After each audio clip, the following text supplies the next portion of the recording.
Hello and welcome to the Queen Bee podcast by Queen Bee Rising. I am the host, Tanya Rutherford. Now, I'd love to invite you to enjoy all of our episodes. We're currently in season 3 and it's been an amazing journey. Each fortnight, I interview an amazing woman and we talk about menopause, we talk about midlife, and we also talk about personal transformations. Along the way, we explore some of the things that are holding us back, and there's always something uplifting, inspiring, and often a wow, I had no idea moment mixed in with all that as well. Stay tuned and enjoy. Hello and welcome to the Queen Bee Rising podcast, where we explore how women rise, not in spite of change, but through it. Today, I'm excited to be joined by Luisa Hogan, who is an absolute powerhouse of resilience and heart-led leadership. And she's helping people build the inner strength that they need to thrive through transition. Louisa's journey itself weaves together courage, curiosity, and purpose, from leading national teams through to co-founding her own underwear brand, Whisper and Thread, that's all about reminding women to wear their confidence close to the skin. She believes resilience isn't about pushing harder, which I love, but rather about thinking kinder, and that true success comes when we align our mindset with meaning. And I cannot wait to dive into her story with you today, and of course the wisdom that she will be bringing to help us stay steady, strong, and inspired throughout life's biggest shifts. Welcome, Luisa. Thank you so much. It's such a pleasure to be here with you and to get to chat to you again. We've chatted a couple of times and I'm just so stoked to be here. So thanks for inviting me. Oh, my pleasure. Now, I want to dive in. Your work centers around mindset fitness, which is not about how we perform, but more about how we recover and how we grow through change. Now, for women who are in midlife, navigating pressure, uncertainty, or transition, what does true mindset fitness actually look like in practice? Sure. So, my work, I started working with my own consulting practice. I built my own consulting practice about 9 years ago and almost 10 years ago. And I'm a leadership resilience strategist. And in my consulting practice, I do leadership resilience and change management. And through that process, I authored a book called the Mindset Fitness Workout. And for me, mindset fitness is around in just the same way that marathon runners and athletes can train their bodies to be fitter for success. You can also train your mind, and you train your mind through practicing different rituals, different exercises that strengthen your mindset through going through challenges and through achieving goals and setting goals for yourself. So there are a variety of methods that you can use. They improve your flexibility, they improve your resilience, they improve your strength through pressure. And I utilize a lot of that through the work that I do in leadership resilience. And my work's kind of evolved over the last 9 years. And so, over the last 2 years, I've really focused on leadership resilience, but specifically around shifting from self-doubt to self-trust, and around how leaders can find steadiness rather than finding that traditional model of strength is resilience, where if I'm just tough, that means that I'm resilient, and I'm shifting that thinking around, well, no, that's not the real essence of resilience. Resilience is around grounding yourself, steadying yourself through pressure, through change, so that you can make calm and clear decisions and not make decisions when you're under under stress. And then the other way that I do that, you mentioned my other underwear brand, shifting from self-doubt to self-trust. A lot of the work that I do also just has this overarching theme of self-talk, and how we speak to ourselves has a huge impact on our ability to remain resilient, to remain calm, and finding that the more positive self-talk is actually going to help you steady yourself so that you can be that model of resilience, which is around steadiness. So that's in a very nutshell a work of over 9-10 years, and where I'm up to now. I'm really interested into what led to this focus. Like, was there a trigger point? Was there an event or an experience that kind of, I guess, shook you up a bit and said, hang on, we need to do things a bit different? Yeah, 100%. So 10 years ago, well, more than 10 years ago, I was headhunted into an organization to be the chief operating officer. And that organization, on the first day of my role there, I was tasked with making 75% of the roles in that organization redundant. And I realized that that organization was going through a huge change.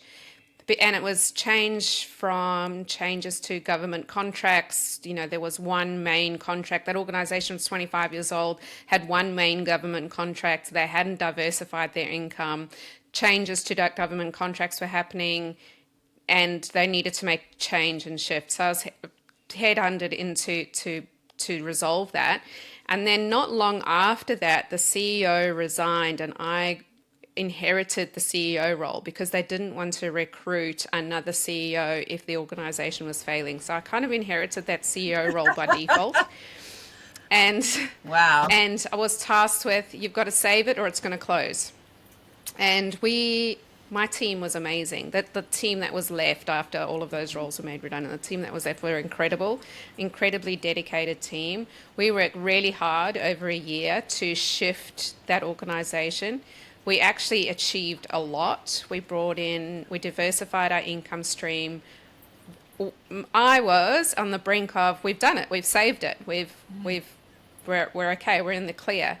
But unfortunately, what had happened in that time was we had diversified our income, and we needed to shift the original mission of the organization, because if we didn't, we may as well have shut it, right? So the organization had to shift. But because of that, my mistake in this, and like looking back, I'm like, man, this was my mistake, is I hadn't brought the board along as well as I'd brought the team along in making that change. Yeah. And they were a little bit spooked. They were like, this is not what our original mission was. It was related, but like side related, right? And they were spooked, and they're like, this is not what we had originally signed up to do, and maybe this isn't the path we should be going. I fought really hard to save it, but they decided, nope, we want to wind this organization up. So that's a long story to the thing that triggered all of this was we then had to wind up this organization. And that meant I lost my job. Everybody in that organization lost their job. But the real thing is, winding up an organization doesn't happen overnight. It happens over months. You've got to stage redundancies. You've got to do all of the archiving. It's quite a process. If you ever need help with winding up an organization, contact me, because it's quite a big process. You don't just decide. It's like, oh well, it's closing, so tomorrow we'll wrap up the doors. And that process showed me so much about team resilience, leadership resilience, steadiness under pressure. So the lead up to that and the closure itself just showed me so much about that. And I was at the point at the end of that, it was 3 or 4 months of closure, where I thought, well, people haven't seen the work that I've done as a CEO. Nobody is going to want to employ a CEO that on paper has wound up an organization. Because it looks like you can't keep an organization open. You don't know how to save an organization if you had to wind it up. And so I thought, well, if nobody's going to employ me, I'm going to start my own practice. I'm going to start my own consulting so that I can help other leaders either going through this or prevent them from going through this, do amazing work on change management and leadership resilience so that we can help teams and show other teams what my team had just done, Because if they could do that, then they had the ability to keep their organizations open and make that change. So that was the start of that journey. I'm so glad I had that negative self-talk of nobody's ever going to employ you again. Ridiculous self-talk. But I'm glad I had that one that time, because it's brought me on this journey here. And 9 years later, my work's evolved over all of the learnings that I've had, all of the hundreds of clients that I've had, and what they've shown me around their resilience and the patterns that they've showed me, and the research that's out there showing the patterns around steadiness, calmness, change, how we lead people through change. And it's something I'm super, super passionate about. And it's interesting that you say that it was negative self-talk, but if it was really negative, you would never have had the courage to start your own business. 100%, yeah. Yeah, maybe it was a message somewhere. It was a theme of saying, well, actually, maybe going into that situation, you might end up having to do that again and again. And wouldn't you rather be much more on that creative side? And, Yeah. I think it's really interesting. And I've been the recipient of many redundancies myself, so I'm well aware of that side of things.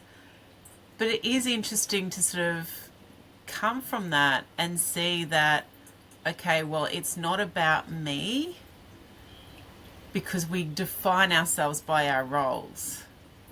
And moving from that sense of, well, my role no longer exists, therefore do I actually exist as a person, to that, as you talk, that resilience. So how do you actually help people make that shift?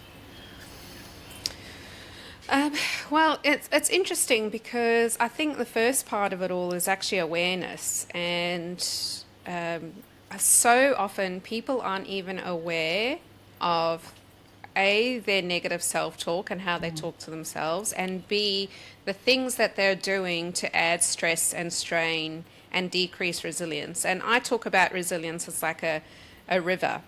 And that river can go up and down, that level. And sometimes if your resilience is low, it's like whitewater rapids, where you're on this little boat and it's going over all the rocks. And when your resilience is up, when you're feeling steady, it's like you're going down a beautiful lazy river on a canoe, right? And that resilience goes up and down. And people don't realize that they do things to make that water level go up and down. People assume that, oh, well, my water level is this, and this is what my resilience is, and I have to be this all the time, right? Yeah. But you can move those, and there are things that push your water level down that make you go over the rocky rapids. Things like, not pausing between making decisions. Things like putting too many things into your schedule. Things like negative self-talk, they all push the water level down. But things that push our water level up, it varies from person to person, and not everybody is exactly the same. So, for me, going for a long run pushes my water level up. But for somebody else, running an exercise seems like hell. And like, it's going to push my water level down, right? It's like makes me stress. So it's about finding the things that build spending time with my family pushes my water level up. But it's funny how we don't schedule into our days those moments that push those water levels up, or have the awareness for when the things that we're doing are pushing that water level down. So for me, a lot of the work that I do is around awareness. The work that I do with team, I do lots of culture change in organizations. The work that I do with teams is also around awareness. What are the things that our teams are doing that are impacting how we, create resilience within our teams? The amount of times I see leaders talk about, oh, we just need resilience training so we can toughen people up. Well, sorry, I hate to tell you this, but that's not what resilience is. Or that they say things like, my team's resilient because they just handle all the stress and pressure. Sorry, that's not resilience either. So it's really around awareness and those things that are pushing that water level up and down. That's a lot of the work that I do. Yeah, and I think that awareness also, that it's multi elements that affect it. So there's the inner stuff, the mindset and the self-talk, and then there's the external conditions, and then there's directly from other people, so like your manager or your partner or your friends or whatever it is. And so you've got all those different things that you kind of having to navigate a bit. And I love that analogy of the river, can I tell you? Because I'm there going, oh yeah, it's so rapid. Yeah. Yeah. And like it's funny how we're often going like riding over the rapids and we think, yeah, I'm resilient, I'm going over these Yeah, rocks, I'm crashing everything I'm and I'm so tough. surviving. But that's actually the opposite. It's like it's the opposite of what resilience is. Resilience is bringing that water level up and having that steadiness. We want to be on that calm, lazy river. That's the state that you want to be in. And be in that state in spite of the environment that you're in. Yeah. Yeah. So that's the work that I do there. So yeah, it's and it depends, and I tailor the work that I do depending on who I'm working with and what state, like what leadership phase they're in and what's happening with their lives and what they're going through. And yeah, and then you add in the knickers, that we make, and that just adds an element of fun. Like they're beautiful, fun colors, but they have purpose. They're around, reminding us every day when we put our underwear on. Some people love this and some people think this is a crazy idea, but you put your underwear on in the first thing in the morning and it reminds you first thing to how you're going to speak to yourself for the day. So that's something that's really important for my sister and I. My sister and I co-founded that business. And I love that. I love how that is such a beautiful expression of like inner strength. Yeah. It's like, Yeah. no one else can necessarily see it, but we can feel it, we can connect to it. Yeah. So I'd love to hear what inspired that part of the journey, and how do women sort of start building that sense of confidence from that inside out? So yeah, Whisper and Thread came from a conversation between my sister and I. So my sister, she's the ideas lady behind Whisper and Thread, and I've just been the person who's been executing it behind the scenes. And her and I were talking about our daughters. So she's got 2 daughters, I've got 1, and her daughters are both teenagers, and she was just talking to me around their confidence, the world that they're in, how social media impacts confidence, and how traditionally we'd put like a note in our child's lunchbox, like I love you, you are beautiful, the things the heartwarming things that your mother would put inside your lunchbox. And she said to me, it just doesn't seem like enough. Like I wish they could go to their underwear drawer and the first thing they did in the morning before they were even really awake was that they put on their underwear and inside it was a note from me that they could wear all day. And she literally just said that idea like that. And I was like, well, why can't we? Yeah. And she's like, can we? I'm like, well, I can look into it. And, and I started researching, how would we even go about getting underwear like this manufactured? And the idea evolved because initially we were going to get like ready-made. We wanted them embroidered, right? We didn't want heat overlay or heat, because you can get like heat transfer underwear out there that's got like little sayings in, but it's not what we wanted. We wanted like quality, needed to feel luxury, like a love item. It needed to feel like a love item. So research that we were initially going to get just, ready-made ones. And then it evolved because we're like, no, it has to be custom. And if it's going to be custom, then we have to have this underwear specially made because it needs a pocket inside it to put the embroidery on the inside. We did a lot of market testing. We went out to mothers and teens asking them, where would you, because we thought we'd just put it on the outside, easy, just embroider it and it's on the outside. Nope, they don't want it on the outside because they want to go to school or they want it to be hidden. They don't want to be walking around with their affirmation on the outside, right? They want it on the inside.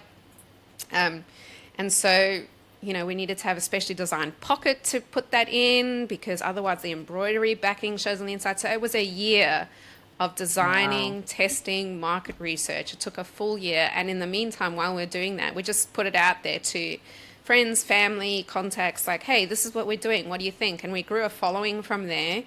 It became about self-talk. We noticed that it wasn't just teens or mothers of teens who wanted it. It was women. Like we get more women buying for themselves than mothers buying for their teens, and we thought this was going to be a thing for teens, and it's like it's been 60-40, more mothers buying for themselves or women buying for themselves. And we launched at the start of this year, And we're multiple award winning now. We've won, Yay! came third in one award. We came first in the Best of Australia Small Business Awards. Um, we've been finalists in three other awards. We didn't get the gong, but like just to be in our first year of business, to be finalists in all of these awards and So then still to get huge. prizes in other words, it's massive for us. So people get it. Yeah. Well, actually, people either get it or they don't get it. We get two reactions. I love it. This is wonderful. I need a pair. And the other side is affirmations in my underwear. Like, that just feels weird. Like, so But that's it's what you love it or marketing's hate all it. about, isn't it? It's like it's either for Yeah, you or it's not, and that's okay because we don't need to be yeah, everything for everyone. exactly. Have Yeah. you got a sample there you can share with anyone who's watching the video? Oh, oh. I can't show you an embroidered one, but I can show you a one that's ready for embroidery. So Yep. ready to be So do you get them made. I embroidered in know. Australia? Yeah, we embroider them ourselves. So Oh, we do it ourselves. So this is the pocket on the inside. That's the in here. This is the bit that gets embroidered. So this is the outside, the yep. back, and it gets embroidered on the inside here. So if people are like, why is there a funny pocket on the inside? It's so that we can embroider your beautiful custom affirmation on the inside. Wait. And we also have like ready-made affirmations. I don't have any here to show you, but this is girl sizes. We do. They're so beautiful. They're super soft. So they're also made mostly bamboo with some Oh, cotton nice. blend. I Cotton like keeps that. the shape, but they're super soft and breathable. So they're not only good for you because they're breathable, they're better for the environment because of the bamboo. We use a really beautiful ethical manufacturer who's a Chinese Canadian, Yeah, and wow. she makes these for us in a wonderful factory um, that with some beautiful employees, and we just made sure that everything was ethical and lovely. So you can be assured that they're not these mass-produced horrible pairs of knickers. Literally a year.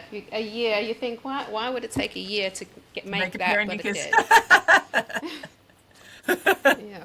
Yeah. And we're Nice. still trying to nail that, right? So it's styles, people, we've had to launch small batch. We've bootstrapped the whole thing ourselves. We've got no funders. We've funded it ourselves. So it's small batch. We've got one style at the moment, but new styles are coming. People have asked about matching crops or bras. So we're busy now going through the design process of that. So keep an eye on for that next year. And Yep. yeah, that's going strength to strength. Yeah, that's cool. And I so love that because, for one thing, manufacturing anything and creating something physical is really hard because you've got to Yeah. navigate so many different things that you don't have to navigate when you're a service business. Yeah. And the tenacity and the passion and coming up with something that actually really is valued aligned. I love that so much. And I wish we could see more of that in the world. Yeah. Yeah. Well, it takes some bravery too, right? And as we were saying, it takes some bravery and resilience, but also embracing change. My background is all in service-based sectors, and I do really well in those sectors, it's like my comfort zone. So this has been extremely out of my comfort zone, even though I'm experienced at running business. Like a manufactured product is a different ball game, but it does take that. You know, knowing how to navigate change and how to be be steady through things that don't plan out the way that you want to pan out, and staying calm through that. So that's been real exciting journey too. No, I love that. And to kind of come through running essentially two businesses without burning out is a huge achievement. So for people who feel, or for women who feel stretched or on the edge of exhaustion, what are some of the small mindset shifts or daily practices that you've found really helpful for helping return to calm, energy, and clarity? Sure. So there's one thing that I like to talk about, and I call it red line resilience. So it's knowing where your red line is. So Yep. red line is what's the boundary here that if I cross this boundary, it's going to add stress or strain or pressure. And for some, and what's the What's the non-negotiable thing that I need to have, that if I cross over this line, then I know that it's just going to make me stress. So for me, red line resilience is around, I try very hard. My red line is, if my daughter's home from school, that I don't work while she's home from school. Now, there are going to be extenuating circumstances that don't allow that, but it's very rare because I don't allow that to creep. It's like, oh, she's home, she's busy doing something, I'm just going to quickly do this. So it's like, okay, I'm going to have that red line there. And I know that when I do that, it doesn't put stress on me by adding guilt. Oh, I shouldn't be working when she's home. It also forces me to have downtime, forces me to be present, and forces me to be mindful. And it means I have to be creative with my schedule, but it also means that I get to fit in the things that are very important to me. Now, that's not for everybody, right? But, for another client of mine, her red line is she guards very fiercely 45 minutes, the first 45 minutes of her day in her schedule. She does not book in meetings. She does not schedule anything in those first 45 minutes. That's her time. And she makes sure that that time is guarded, because if she puts anything in that time, it means that her whole diary is back-to-back meetings and appointments, and she never has any time to do other things. So that's her red line. So for you, it's about like, what's my red line? What's the non-negotiable thing that if I cross that boundary, it just adds strain? And the mindset shift for it is that this thing is the thing that guards my peace and calm.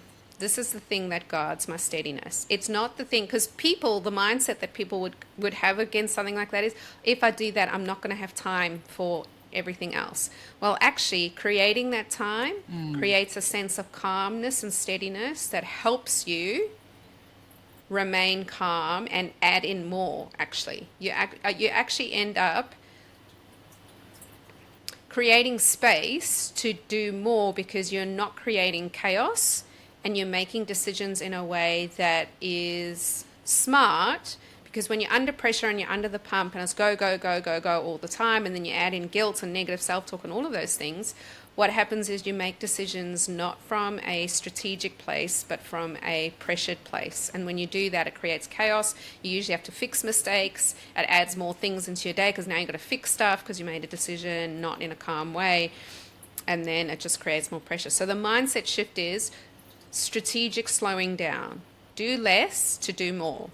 And it's, every time I've advised an executive leader to do that, initially they're like, you're telling me to like make space in my day? Yes, I am. And then they're like, look at me like I've crawled out of cheese. And then they do it and they're like, actually that worked, thank you.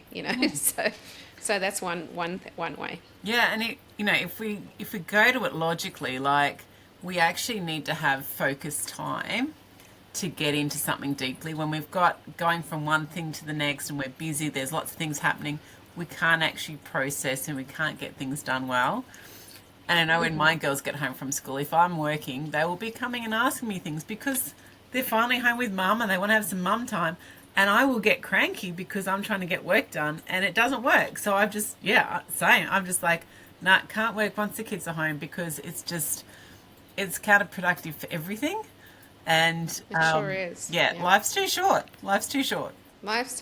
Yeah, and it just creates chaos in your day, and you're like, stop and then I get snappy, and like it's not even like a kid thing, like it's not even a child thing, like it's around, and it's not always around making space to do nothing. It's making space to do the things that fill your cup or that are important, but that fulfill you, give you meaning, give you purpose.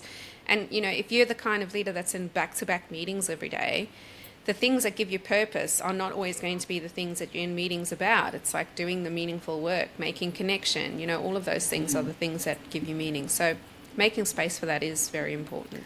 Yeah, and that also reminds me of like just creating that space allows us to then approach things in a more mindful way. Like if I think about in the evening when I go to cook dinner or whatever, is if I'm feeling on edge because I've not had those boundaries and I've not made sure that I've got time for me, I'll be under pressure, things will go wrong.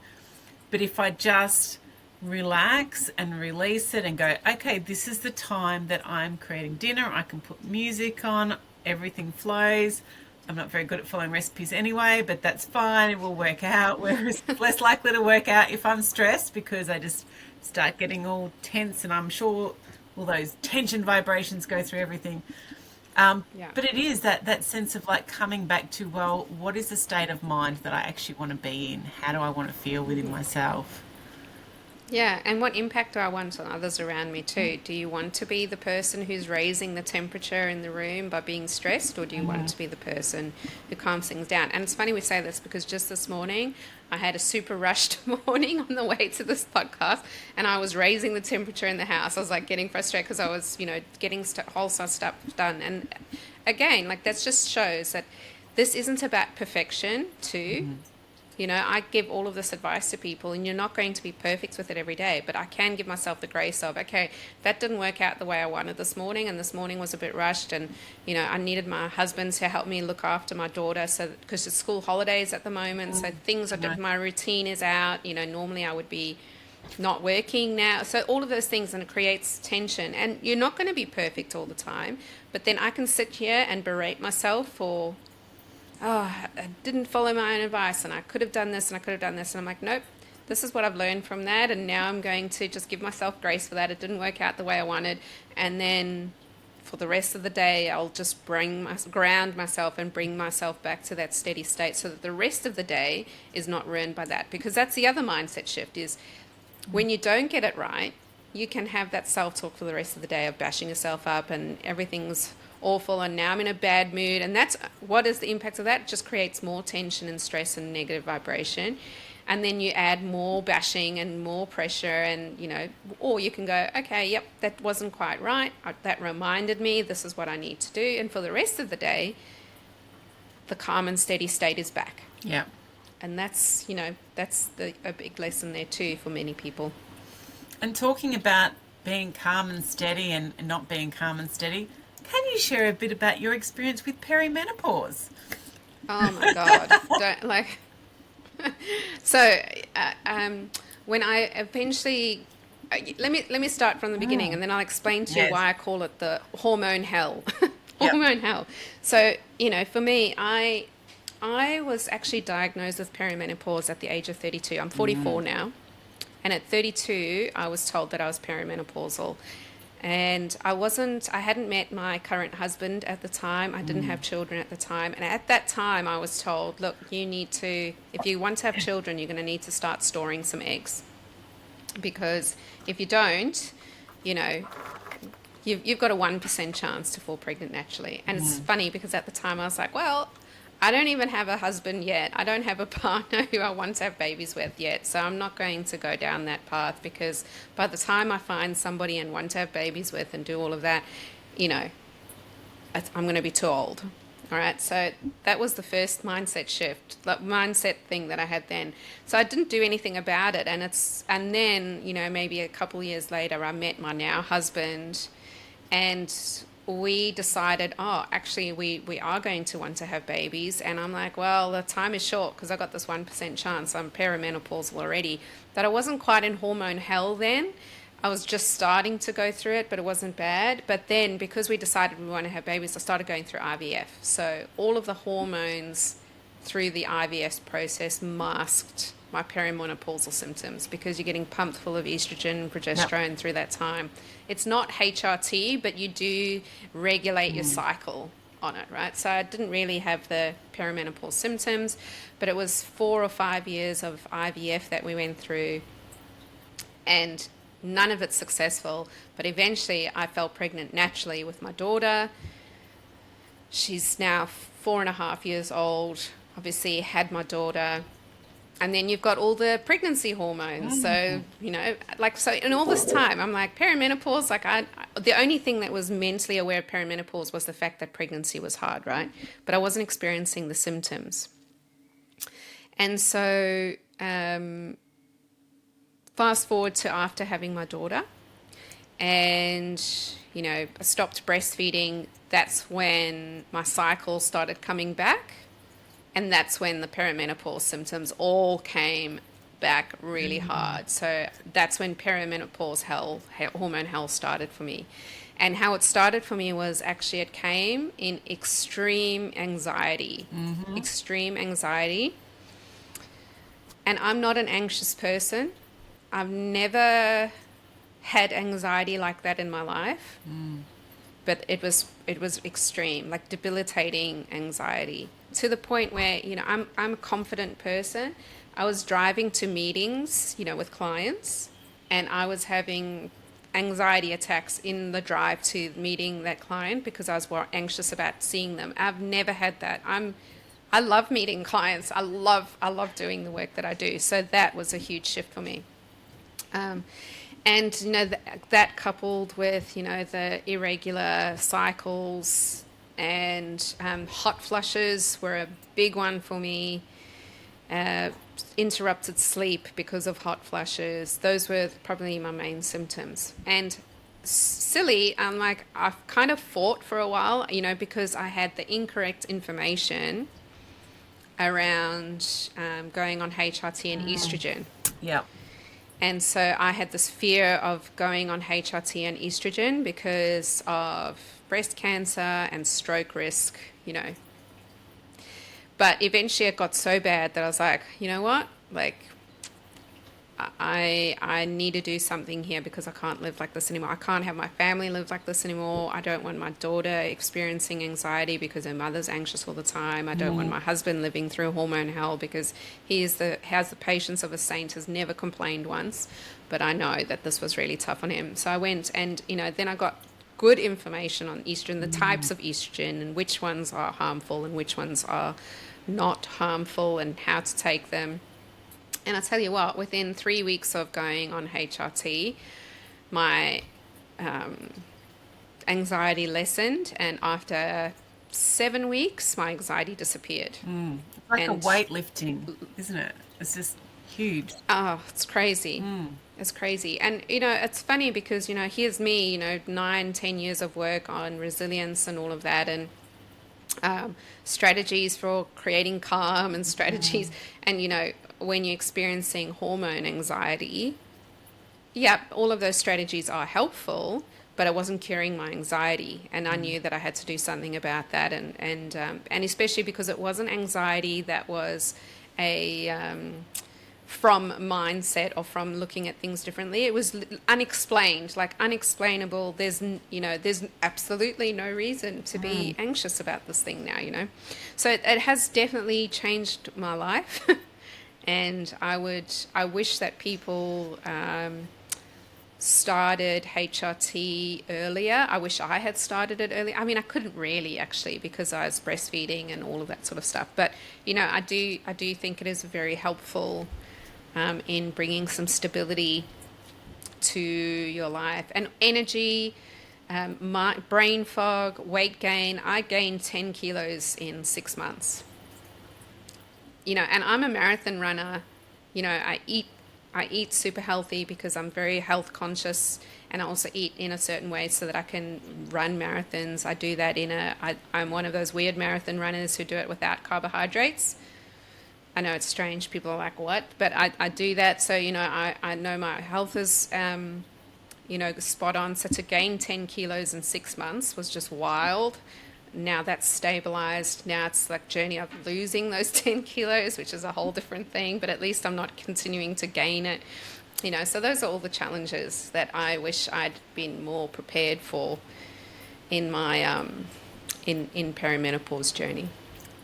Yeah, and I guess on the plus side is actually having that diagnosis or that identification when it was really happening, rather than being pushed to one side saying, no, sorry, you're too young, it can't be that.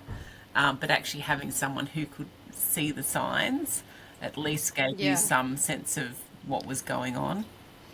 Yeah, I'm really lucky because I went to my normal GP when I was ready to do something. And I'm like, you've got to help me. And my normal GP, he was so good. He was like, look, I can do this for you, but I recommend that you go to, because of your history and how early this started for you, I recommend that you go to a GP who specializes in this. And he referred me on. You don't even need a referral to go to a women's health GP, but I recommend going to those because they're more aware than say I've had, women who go to their normal GP, and I'm lucky my GP was like, no, go get help, but I'm not the person to help you. But I've got other women who go to their GP and their GPs are like, no, you're too young. No, my sister, for example, have been told, no, you can't go on any HRT until you haven't had your cycle for a year, which is like, what?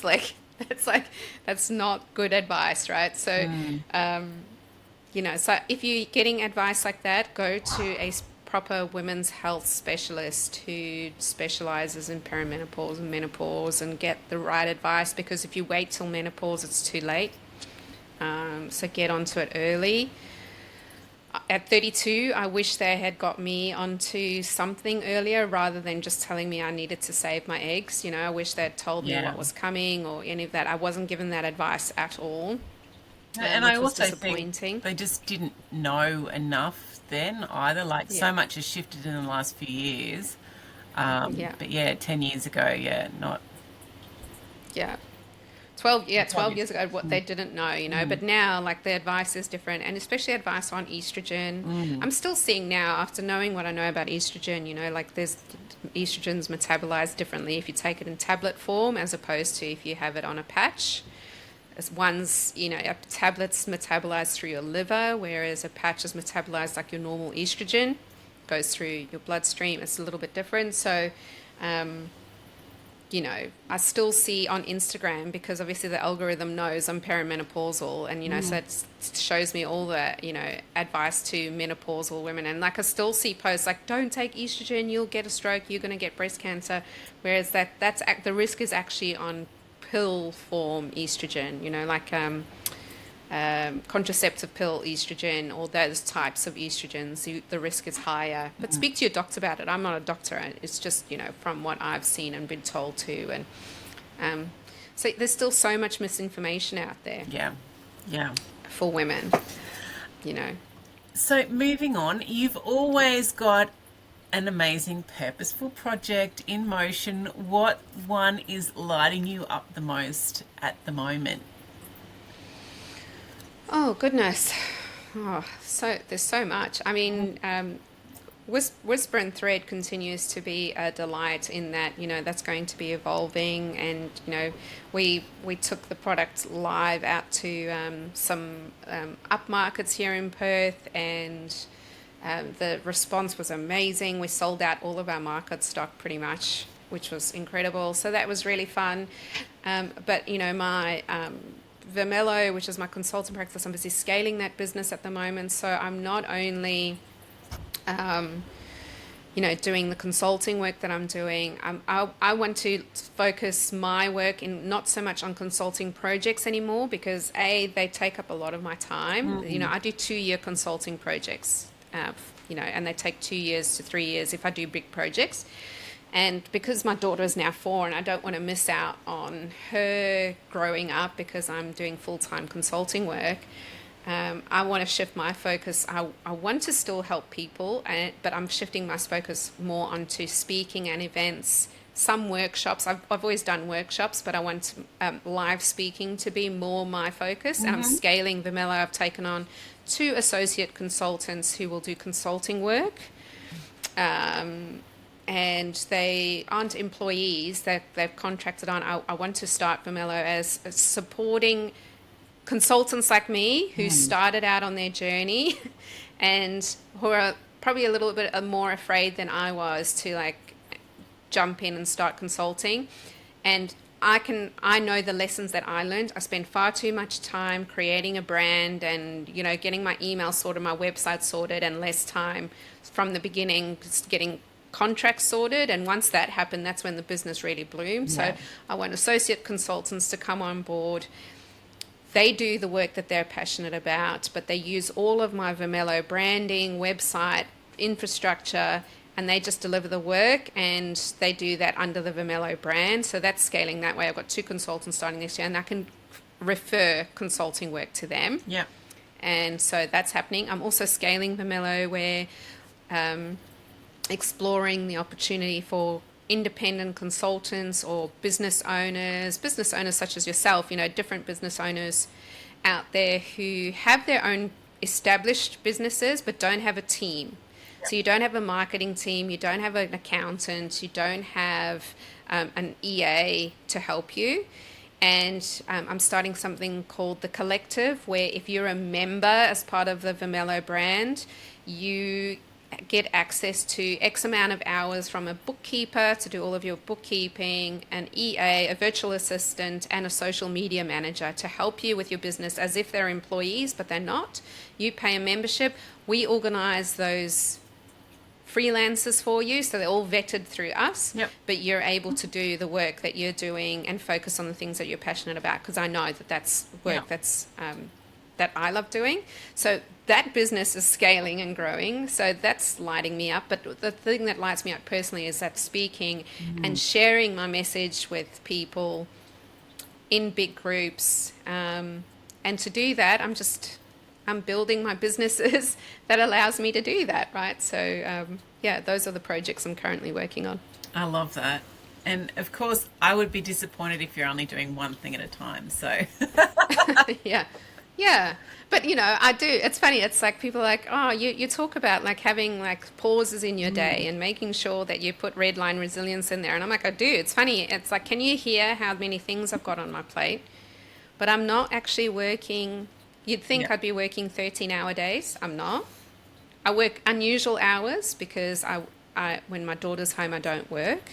And so I'll work unusual hours. Like when she goes to bed at 7:30, I'll work 7:30 to 10:30, And that works for me. It's quiet time. My husband's also working. He's a night owl, so we're working next to each other in the office. And, it just works out for me. And then the next day I get to relax and spend time with my daughter. And I'm not working from 7 a.m. till 10:30. I'm working unusual hours, not long hours. Yeah.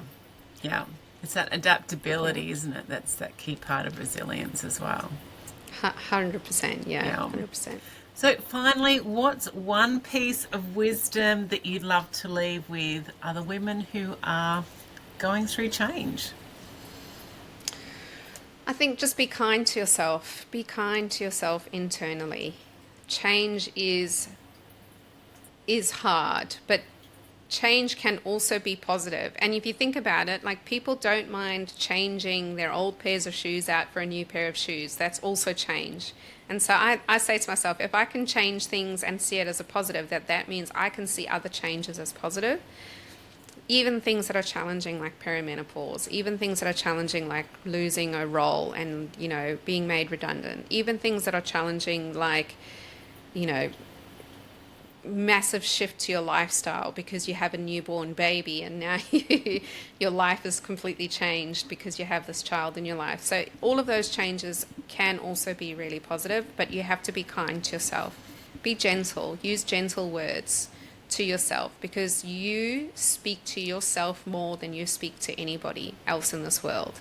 And if you can be kind to others, you can definitely be kind to yourself. There's no need to be so hard on yourself, more hard on yourself than anybody else that you know. So when you can do that, you can just go from feeling like there's negative change, everything's difficult, and you're also berating yourself all the time. You take that one layer down and it can make that difficulty go from here to here, and it's a much smaller gap to navigate rather than having this huge gap because you're also adding in being unkind to yourself. So that's a massive tip of mine.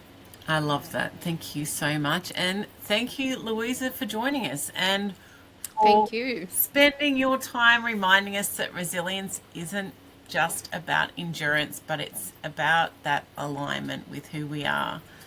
I've really enjoyed listening to your insights on mindset, leadership, and purpose.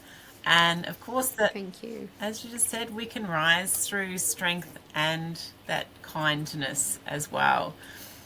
For our listeners, if you'd like to to learn more about Luisa's work, please visit vermelho.com.au. Is that right? That's right. Yep. Cool. We'll have the links in the show notes.